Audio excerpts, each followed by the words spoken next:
Michael Copeland. Mr. Copeland. Thank you very much, Mr. Speaker.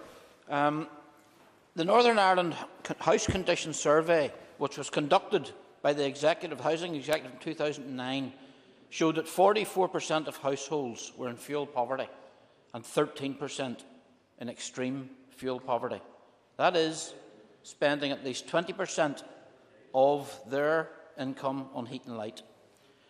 Since then, as we all know, Northern Ireland has suffered two of the coldest winters on record and experienced significant increases in energy prices and experienced the effects of an increasingly deep economic downturn.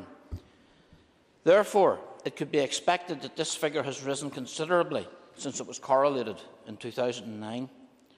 Northern Ireland outstrips its UK counterparts in relation to the size and scale of the problem of fuel poverty.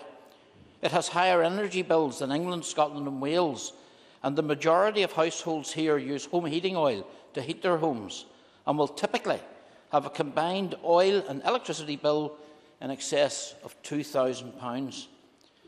The cost of heating oil in Northern Ireland rose by 63% in the last 2 years. The size and scale of the fuel poverty problem in Northern Ireland is real, and it's growing. It is an extremely complex problem, and single measures alone, such as the regulation of home heating oil industry, will not totally solve the issue. We have an almost 70% reliance on oil. Northern Ireland is predisposed to the problems of fuel poverty, given the world economic condition. This is key to the problem, and it includes issues such as the installation of meters, the financial outlay for a fill of oil, and the unregulated nature of the oil industry, all of which require, in our view, attention. It is the most evident difficulty with fuel is the volatility of price. The Consumer Council's oil price survey showed that the average price of 900 litres of oil has increased from £358.78 in December 2009 to £547.18 in December of 2011, a huge and substantial leap. Fuel prices in Northern Ireland respond to fluctuating wholesale prices that are set internationally and dictated by the oil companies who supply Northern Ireland. And there are question marks as to why, for example, some of the most expensive oil is found at the closest points to the areas of importation. Local distributors have no control over many of these prices, and the price moves. Yes, sir. Thank the member for giving way. I'm sort of listening to the member as he's speaking, and it's almost as if he's almost arguing against the position that yourself and your party colleague has adopted. But just in terms of the principle of regulation, given that it was your own party's position up until certainly recently, since the gas industry uses, I think, or certain consumers use, I think, approximately 16% of, so people use gas, and there's a regulator for that industry. Why would we not then want to follow that through this logical conclusion? And for the 68% of the population who use oil, why would we also not want a regulator for the oil consumers' benefit, since it seems to work for the gas consumers' benefit? How long, sir? Thank you very much indeed, and I thank the Chair for giving me that. There are differences between the way which the gas industry operates. The gas industry, for example, is split between the supply and the distribution.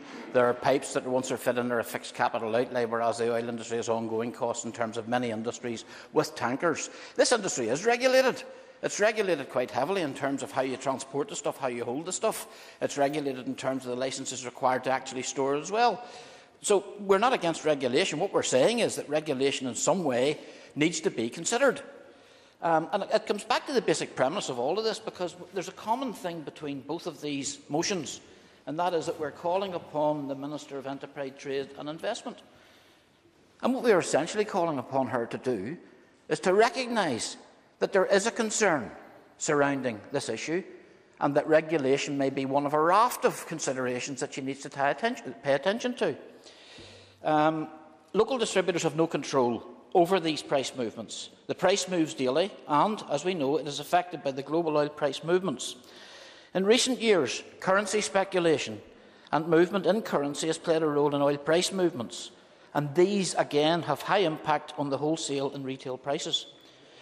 Mr. Speaker, regulation, along with other measures, such as maximising benefit uptake, winter fuel payments, the expansion of the Warm Home Scheme, the adoption perhaps of the Kirklees method of approaching the warm home scheme, energy brokering, incentivising households to switch to natural gas may significantly ease fuel poverty in this province.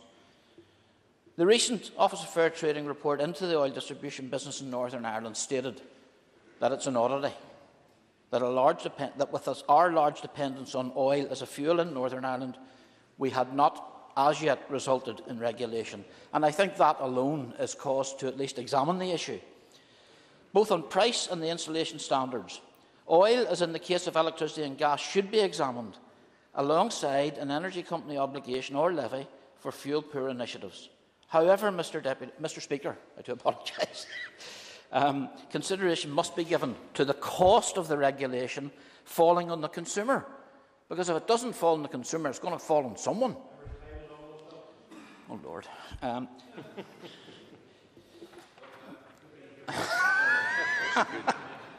I think I've given the House a fairly clear indication as to my position and our position on this issue, and I thank you for your perseverance. Mr. Robinson.